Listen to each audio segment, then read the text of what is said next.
Muy buenas tardes a todos ustedes.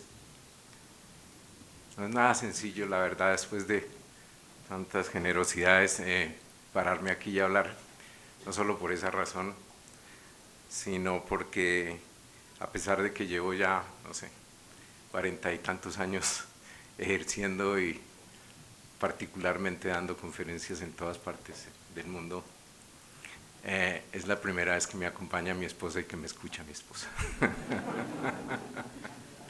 Y eso también incide.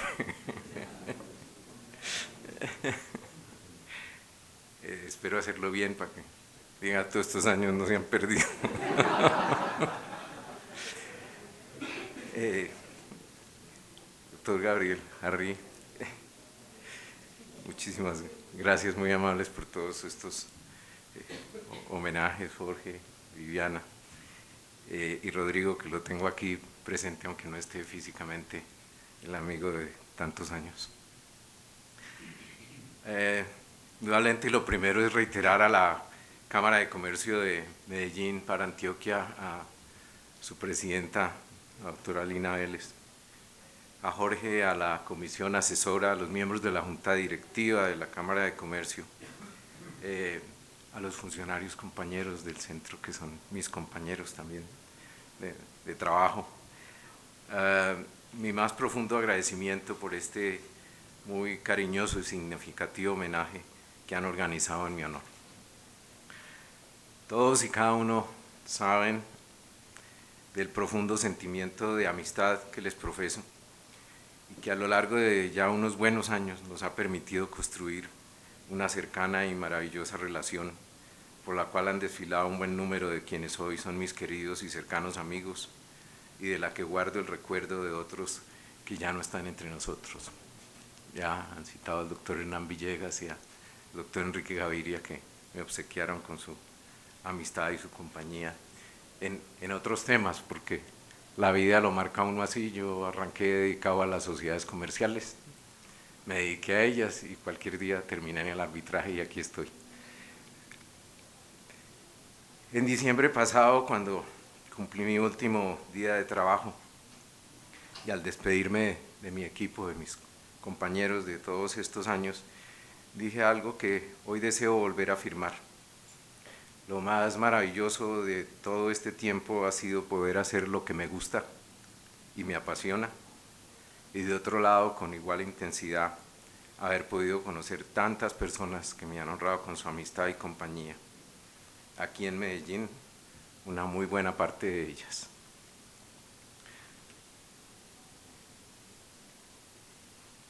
Quisiera, de una manera breve, no una gran conferencia, hablar un poco de lo que es el tema que con Viviana planteamos iba a desarrollar, y es el de que un país sin justicia, en mi entender, no es viable. Y lo pienso plantear desde diversas maneras. No voy a hablar profunda ni extensamente de la crisis de la justicia, simplemente es un hecho que está allí. Pero sí quiero plantear frente a eso qué hemos venido haciendo en los últimos años, cómo hemos venido trabajando para aportar en un tema que a todos nos interesa y a todos nos compete, y al final marcar un poco unas propuestas y una hoja de ruta para seguir dentro de ese contexto. Y para eso quiero aprovechar y además compartirlos. Dos estudios en los que participamos en los últimos años. Uno de justicia, sobre necesidades jurídicas insatisfechas, ¿no? Y uno que fue lo último que hice antes de retirarme en diciembre, que fue entregar el estudio que hicimos para el Departamento Nacional de Planeación en una mirada del desarrollo de la conciliación en Colombia y una ruta para los próximos 10 y 20 años de la utilización de los métodos alternos como alternativa para solución de controversias en Colombia.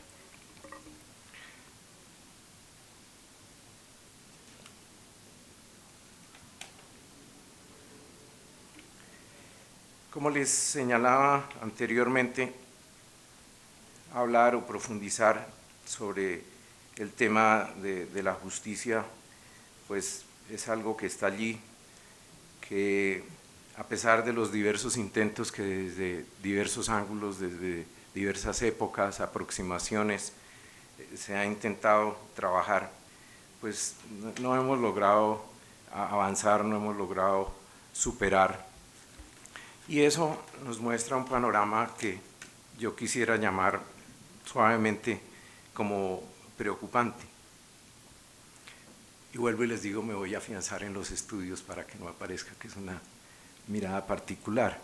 En el primer estudio que hicimos durante alrededor de 2 años, recorriendo el país en 14 ciudades, haciendo un número importante de entrevistas con expertos, con gente del común, con los sectores sociales más necesitados, deprimidos y los que más carecen de todo este tipo de posibilidades, pues aparecen indicadores preocupantes.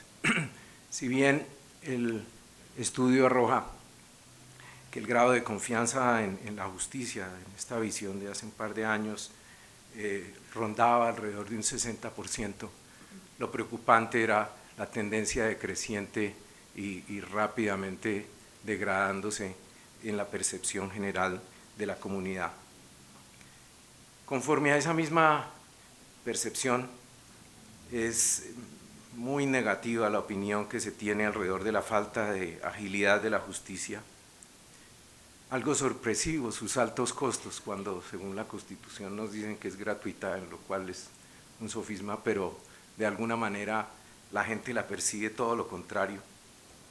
Y algo muy triste y lamentable, y es una opinión seriamente dividida respecto de la transparencia del sistema. El estudio valida lo que hoy en día, con falta de misericordia, nos bombardea sobre este particular, y es esa percepción difundida entre los ciudadanos en general de que en nuestro país suceden las cosas y no pasa nada. Lo que resulta ser cada día más un aliciente para que las normas básicas de conducta social se deterioren cada día más y haya una desazón ampliamente extendida que la produce esa percepción de impunidad que alimenta de manera creciente la ausencia del Estado en el día a día, en la vida diaria. De la mano del crecimiento vertiginoso, lo vemos constantemente y esta es una época muy turbulenta en ese sentido, el crecimiento vertiginoso y una falta de transparencia desbordada ante la ineficacia de las herramientas que el Estado tiene para reprimir las conductas ajenas a la ley que por todos lados nos inundan. Si a eso le sumamos una relajación amplia en los términos de los valores y las tendencias que la modernidad nos va dejando como legado, sentadas sobre el individualismo extremo y el poco o ningún respeto por los derechos de los demás, tenemos un panorama preocupante si es que nos limitamos a ver el escenario desde este ángulo exclusivamente. ¿Cómo no añorar, ya que hay unos expertos, por eso no me voy a ir a esas profundidades, pero cómo no añorar en estas instancias los principios fundamentales, las piedras angulares sobre las que se construyó el derecho romano, que tenía entre otras 2 presupuestos fundamentales: no causar daño a nadie y darle a cada uno lo suyo. ¿Cómo nos servirían tener hoy esos principios como norte de lo que tenemos que hacer? Concordante con el estado de cosas descrito, nos encontramos, y también se percibe de esos estudios, con una creciente actitud de inmenso peligro para la solidez de las instituciones. ¿Qué muestra el estudio que es preocupante? ¿Qué está haciendo la gente frente a esas necesidades jurídicas insatisfechas y en especial esta amplia masa de población que carece de acceso? Está situada en un porcentaje importante en los 2 extremos. Uno, que me parece a mí, si se quiere, el más peligroso de todos, y es que en ese desánimo colectivo la gente no hace nada. Tiene un conflicto y no hace nada porque no cree que encuentre una solución.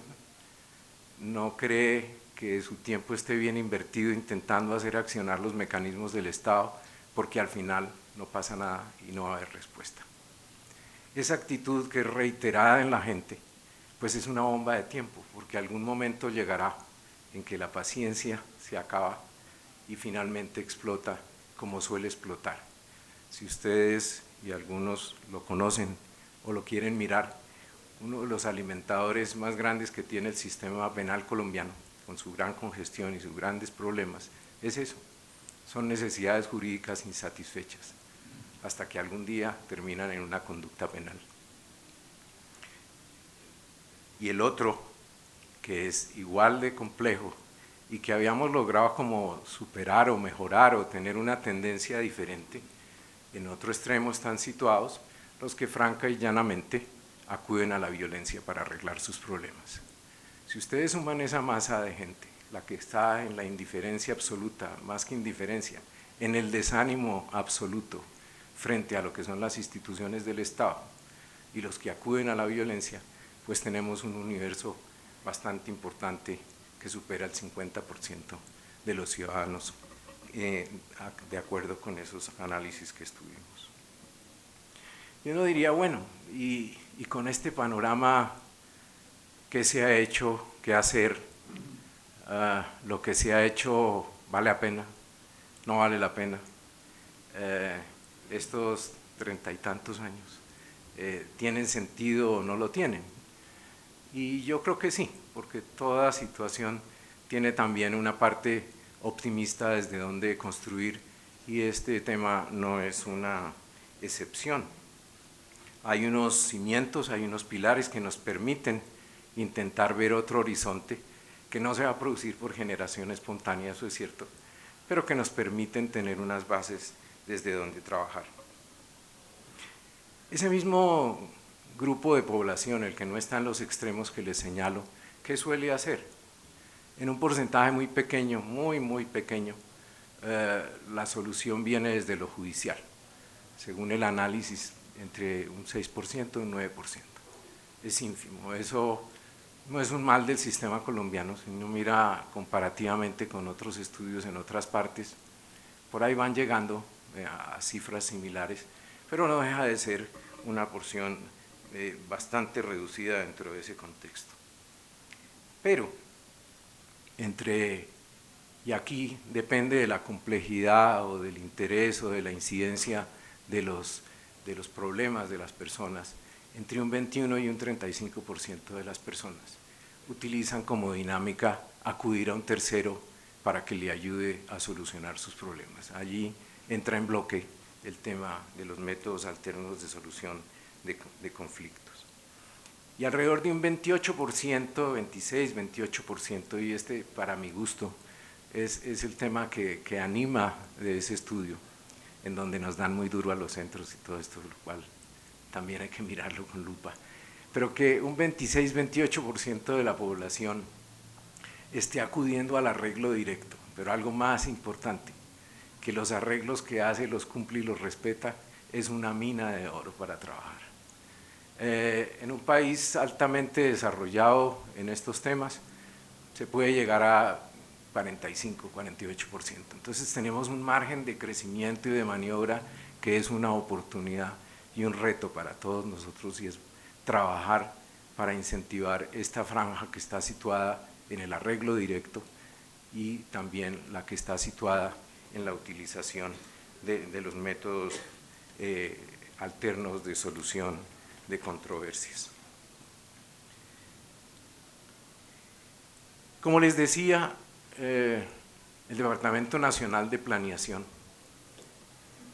quiso entrar en mirar qué opciones había para algo que, y perdónenme con todo respeto, pero llaman política pública, esa que no existe, pero así se llama, ¿cierto? Y para construirla se hizo un estudio también a nivel nacional, en las ciudades más relevantes, con encuestas, con expertos, con un grupo muy grande de practicantes de estos mismos temas en los últimos años, y lo entregamos, como les digo, cuando me retiraba, hace mediados de diciembre se le entregó al gobierno, se presentó. Con una excusa. La excusa era celebrar los 25 años de la Ley 23 del 91 que hicimos ya hace algún tiempo y que complementó lo que habíamos hecho del 87 al 89, todo esto de la mano del inmenso jurista que es el doctor Jaime Giraldo Ángel, que hoy pues no está con nosotros, pero que quizás es lo más estructurado, consistente, sólido y una visión integral que se ha hecho en este país en temas de justicia nunca. ¿Qué muestra ese análisis que está dividido en dos partes? Primero, pues qué ha venido ocurriendo con el tema, cómo se ha desarrollado, funciona, no funciona, pero quizás la parte más enriquecedora que refuerza lo que les he planteado de esos elementos optimistas alrededor del trabajo que se ha hecho. Y es una perspectiva para los próximos 10 y para los próximos 20 años. A partir de ese documento, la teoría, si eso sigue su camino, es seguir profundizando sobre eso y poder de verdad plantear desde planeación nacional, no desde las áreas que tradicionalmente manejan justicia, una política pública real alrededor del tema de la justicia.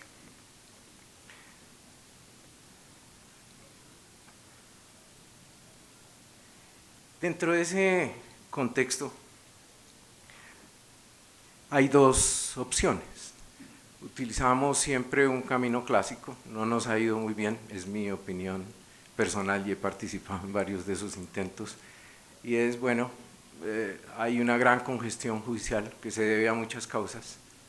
La primera, los números, los abogados no somos muy buenos, ni nos gustan mucho los números ni la estadística, y es que a veces los números que muestra la estadística no son reales, entonces hay 2 millones no sé cuántos expedientes por fallar, sí, pero probablemente muchísimos de esos no pasaron de ser una demanda presentada por cualquier causa y están en los anaqueles pesando en la estadística.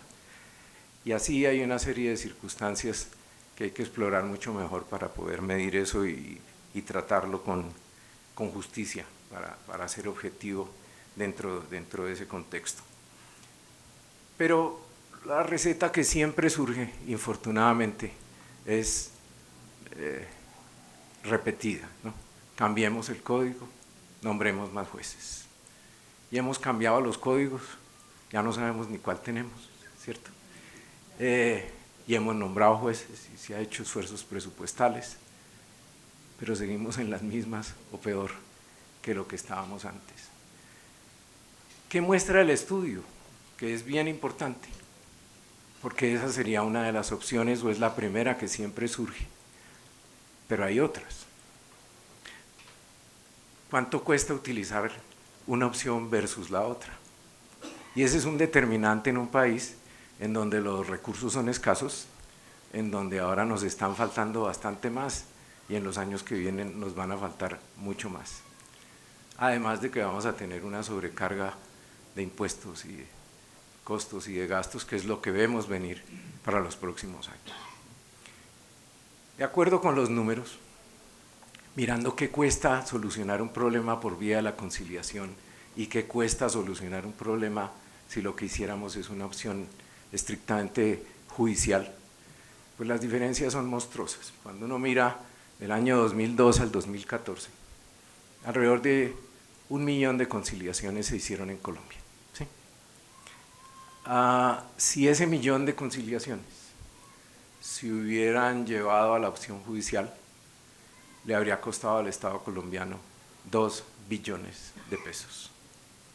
En esa progresión, si uno lo que va a utilizar para solucionar el problema es seguir en la opción judicial, pues no hay dinero con que pagarla, porque no alcanzamos a pagar lo que tenemos y mucho menos va a haber dinero para invertir en una opción que, por otro lado, en materia de tiempos, y yo creo, y eso lo discutimos con los amigos que nos acompañaron en el estudio, pero en gracia de generosidad, pongámoslo así, el estudio también plantea, bueno, esos son los sobrecostos, pero ¿y los tiempos?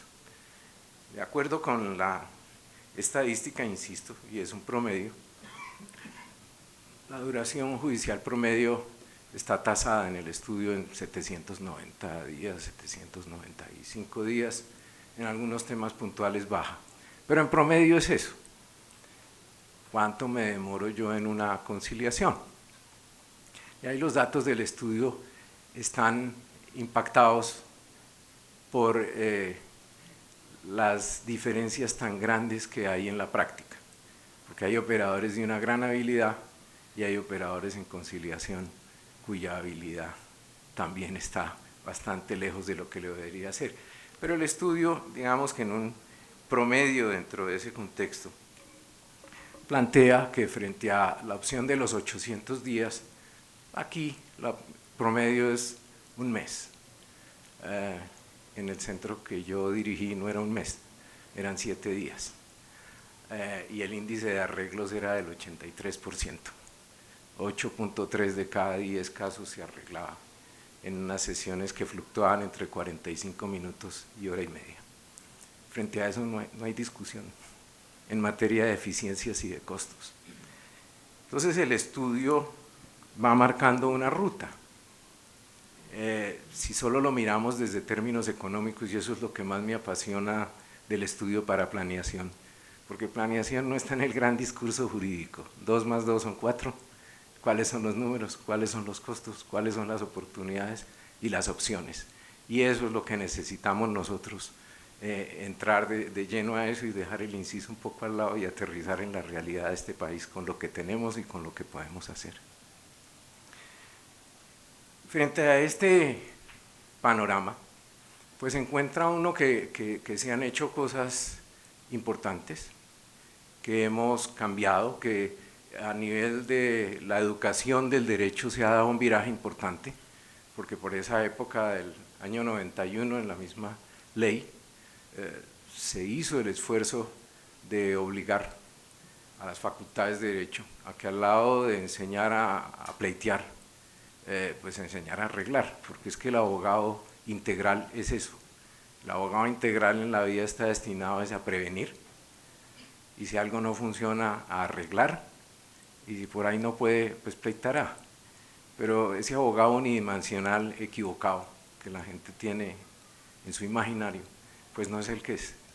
Por eso decidimos en esa época obligar a las universidades a que uno pagaba la matrícula completa, pues que le enseñaran completo lo que tenía que hacer. Ahí hemos avanzado bastante. Hoy, digamos que de una manera importante, en las universidades, en las facultades de Derecho, se ha ido integrando al pensum, a las especializaciones, hay mayores opciones, pero ese es un tema pues que hay que seguir trabajando insistentemente dentro de ese contexto.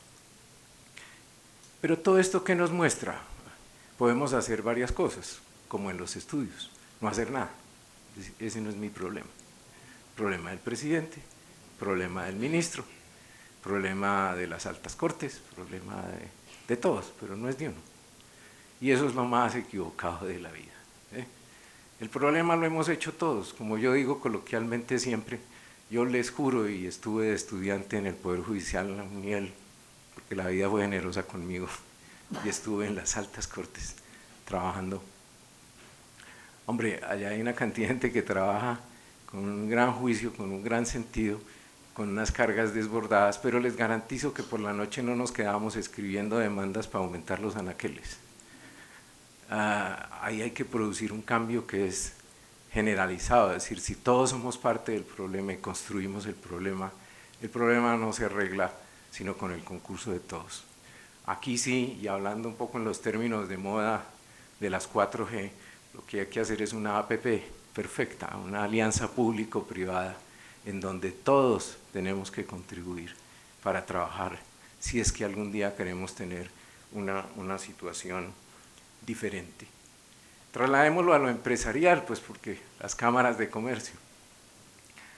El empresario de hoy, y lo mencionaba hace un rato, es un empresario diferente.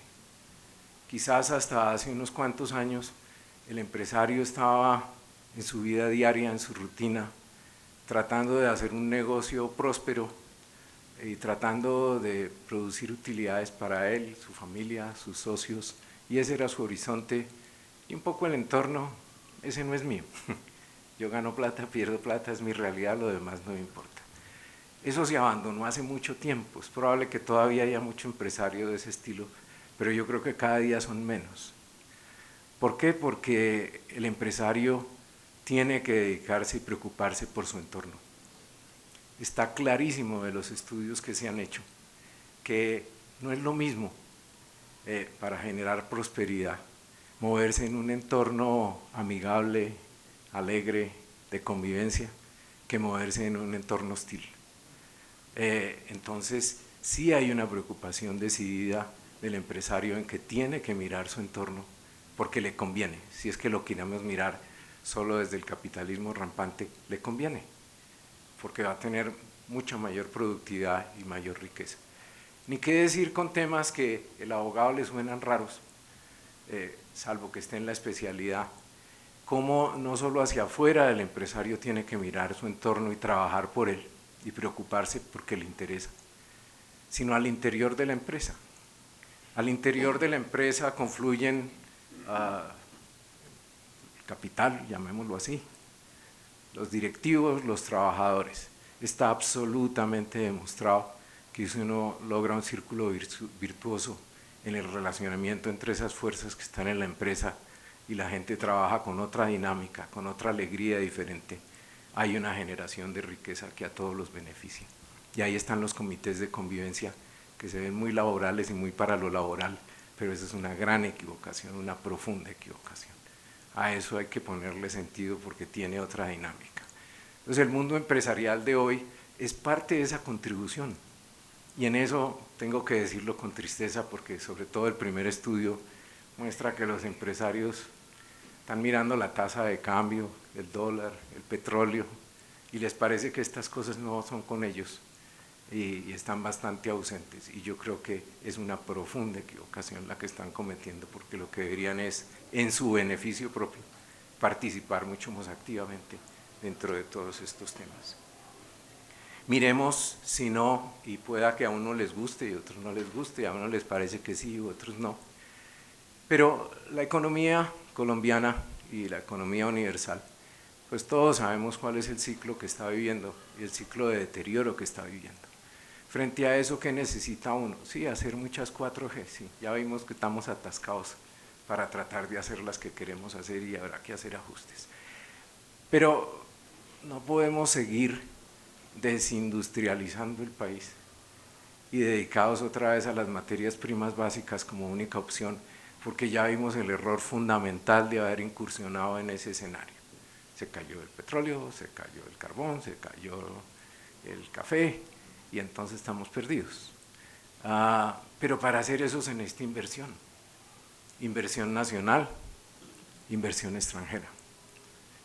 ¿Y qué piden los inversionistas nacionales y los inversionistas extranjeros?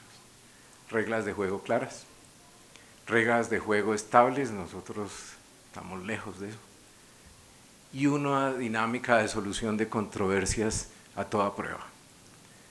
Y lamentablemente, ustedes habrán leído constantemente los reportes del Doing Business, y nosotros somos prácticamente en esa materia los antepenúltimos en toda América Latina y en la última parte de la tabla si nos comparamos a nivel mundial, si nuestro sistema de solución de controversias es absolutamente desastroso. Entonces, por el lado que quieran mirarlo, toda esa comunidad empresarial, el mundo de negocios, todo esto, pues sí tiene que preocuparse del tema, tiene que dedicarse al tema y tiene que darle al tema la importancia que se merece dentro de ese contexto. ¿Qué hay entonces que mirar en el horizonte? Oportunidades, todas, retos y mucho trabajo de todos, insisto, dentro de ese contexto para poder avanzar dentro de ese contexto. Y ya mirando hacia adelante, ¿qué concluye el estudio mirando los próximos 10, los próximos 20 años? De alguna manera u otra, y cualquier posición que uno tenga, esperamos que haya paz y lo único que hablamos hoy todo el día y escuchamos todo el día es del posconflicto. No hemos terminado, pero ya estamos en el posconflicto, ¿cierto? Bueno, miremos la foto que nos espera del posconflicto, a ver si nos podemos quedar quietos frente a lo que tenemos en temas de justicia y de oferta de justicia. Cuando yo hablo de justicia no me refiero a los jueces solamente, me refiero a todas las dinámicas que tiendan a solucionar las necesidades de las personas en materia de controversias. Pues, ¿qué nos espera dentro de ese contexto? Uno mira el estudio y hay algo bien diciente. El país tiene hoy día, si mi memoria no me engaña, 1017 municipios. ¿En dónde hay opciones de conciliación? En 440. Es decir, la tarea la hemos hecho, no tan bien, pero además es absolutamente reducida y pobre. ¿En dónde no hay oferta? En las zonas donde más lo necesitamos, porque no hay otras opciones, ¿cierto? Y ustedes dirán, ¿por qué pasa? Y yo hago un mea culpa, hoy no, porque no puedo hablar en nombre del centro, ya no estoy allá.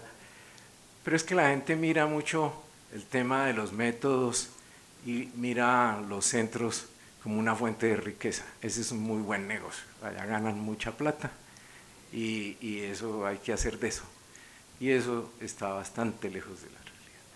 Yo creo que los compañeros que están acá y los que han estado cerca y están cerca de nosotros en los centros aquí en Bogotá, ven que hay que pedalear mucho, trabajar mucho, y eso de hacer grandes riquezas pues tiene sus bemoles. Entonces, ¿qué pasa? Algo que le pasa a todos los temas de justicia. Como digo yo, todos se van para la esquina más próspera. Entonces uno encuentra en la misma esquina la oferta de todo.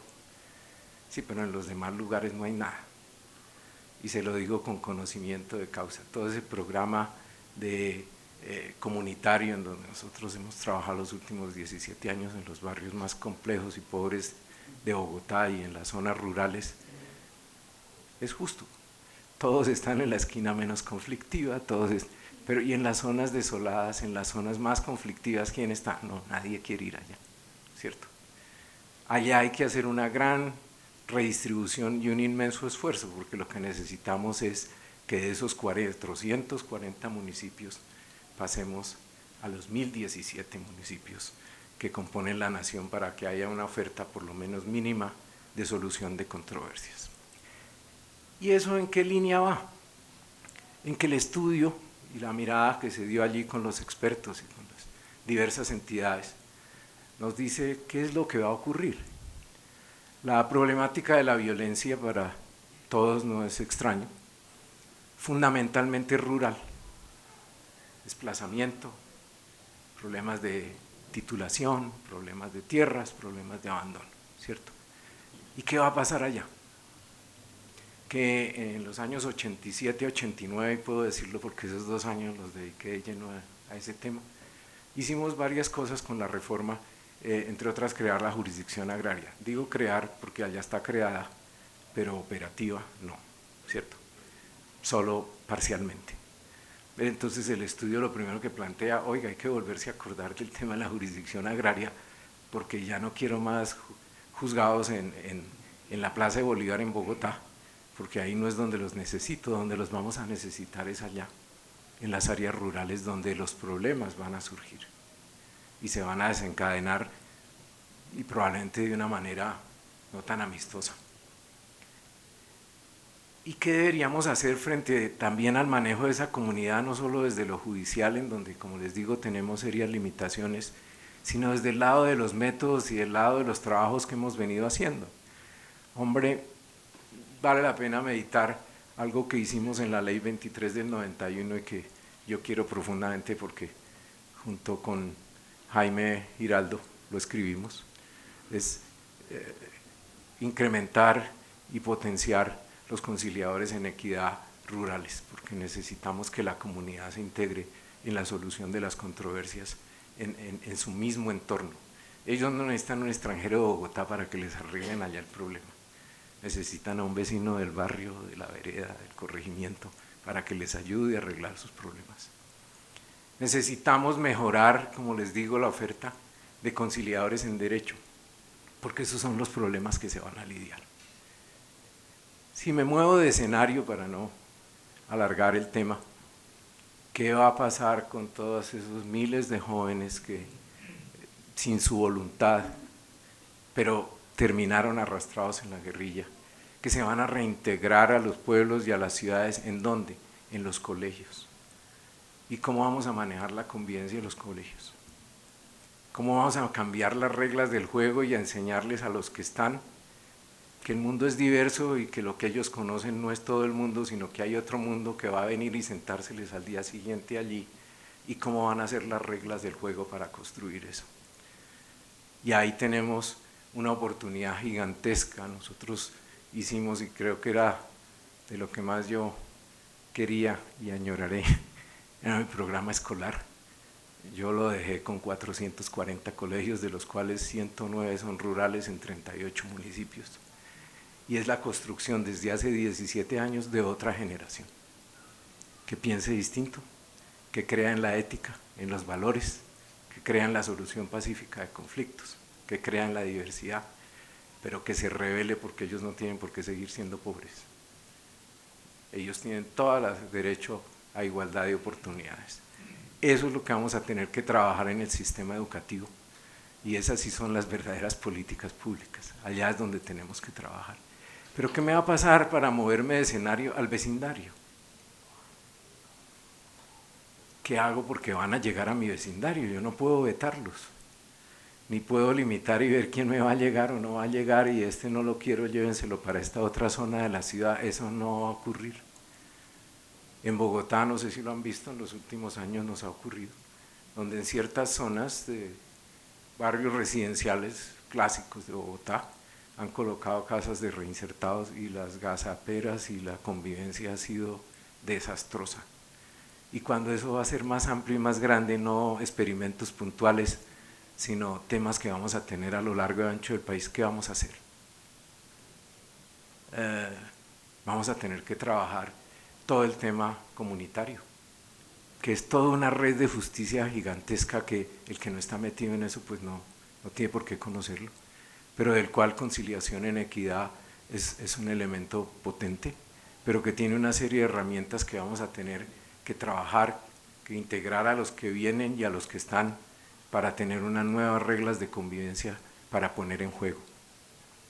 Y si siguiéramos pasándole revista a los demás escenarios, pues imagínense todo el horizonte de todo lo que tenemos que hacer.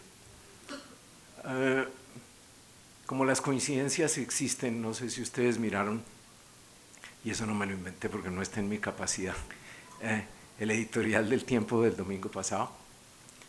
¿De qué habla? De esto, de un llamado a la justicia, a acordarse que necesitamos trabajarle al tema de justicia, y que pareciera ser que a nadie le importa lo que pasa, ni para dónde vamos, ni qué necesitamos.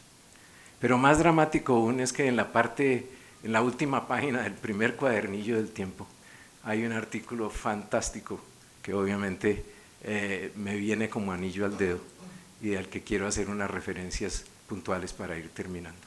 Es un artículo escrito por un muy joven abogado exitoso, creador o impulsor del tema de la constituyente, exministro de Justicia, ex embajador, todo lo que quieran ustedes, que es el doctor Fernando Carrillo. ¿Y a qué se refiere? A lo que les estoy diciendo, al tema de la justicia. Va alineado con el editorial, pero este es mucho más directo y más profundo. Y yo simplemente, en comillas, voy a citarlo, porque no es ninguna alusión personal, es de él, y él lo dice con conocimiento de causa porque ha estado adentro de todo esto. Y habla de la Constitución del 91, pues, que le ayudó a construir. Y dice: un cuarto de siglo después de la expedición de la Constitución del 91, el país sigue buscando sin éxito fórmulas para que la justicia funcione. Ineficiente, morosa, inequitativa, lenta, anticuada, selectiva e inocua, son apelativos que le caen encima sin que nadie se indigne. Por desgracia, solucionar esa crisis no pareciera hoy una prioridad para nadie.